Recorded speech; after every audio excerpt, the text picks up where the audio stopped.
make this oversized hair bow with me, I'm Charlotte from Flower Child, and I'm going to show you how.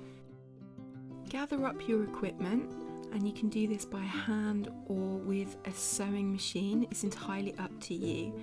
You don't need a rotary cutter, scissors will work just fine too.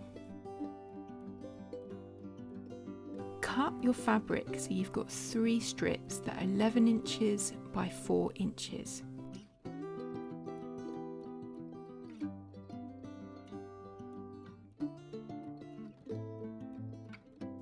Take one of the pieces and lay another one right sides to right sides and pin together.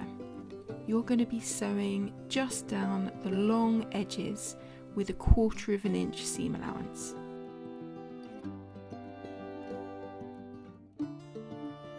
Just make sure you secure your threads at the beginning and end and take your pins out as you go.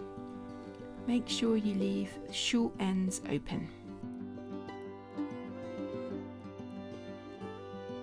Once you've done that, you can turn it through.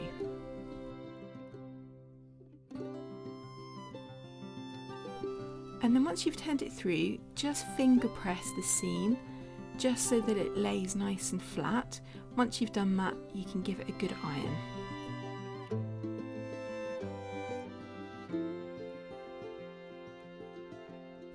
Now take the short ends and bring them together, and you are going to sew 1/4 of an inch seam allowance to make it into a loop.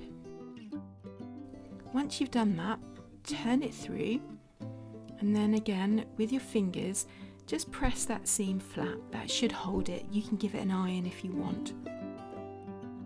Trim any loose threads and then make sure that that seam is in the middle.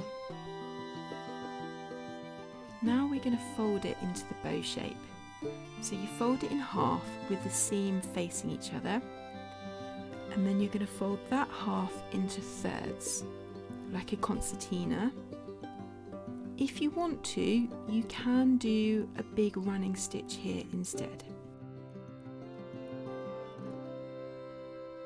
So you do one half, fold it over, and then you've got your other half as a guide to fold the other half. And then you have your gathered bow shape. I'm just using some clips here to hold it in place. Grab your pearl thread. You can use any thread here, just something that's going to hold, and wrap it around a few times.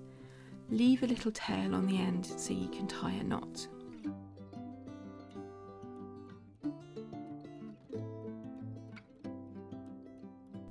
Just trim away the ends, and then you'll have your bow shape.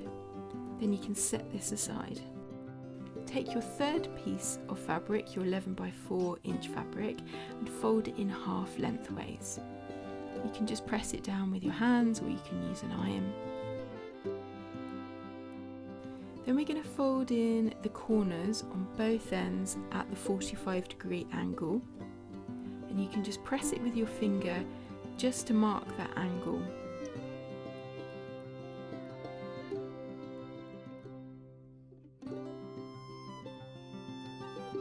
Now that I've got that mark, I can cut it with scissors.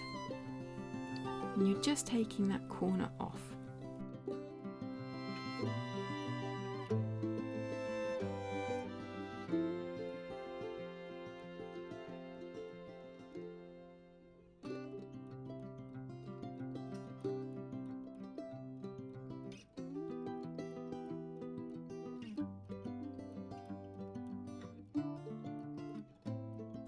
Now that you've got a shape like this, you're going to sew 1/4 of an inch seam allowance, leaving a small gap in the middle of the long edge so that you can turn it through.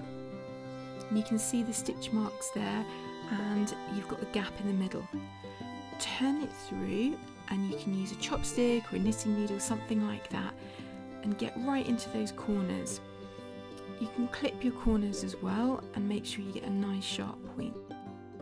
Once you have this piece made, you can give it a good press and then assemble your alligator clip, your bow, and your tails. Turn your tails into thirds lengthways so that the opening is tucked up inside. The There's no need to sew this up because it's concealed. Then tie a loose knot around all those gathered threads in the middle of your bow.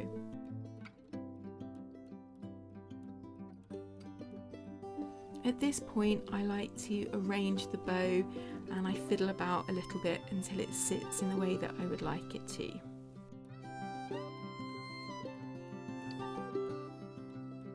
Grab your alligator clip and just slide it into the back of the knot. Using the chopstick, I hold the alligator clip open and then pull the knot nice and tight around it. Now you can make up as many as you want in your favourite prints. You can play around with the lengths of the tails, whatever you wanted to, they make great gifts. I hope you feel inspired to make, and don't forget to subscribe to my channel.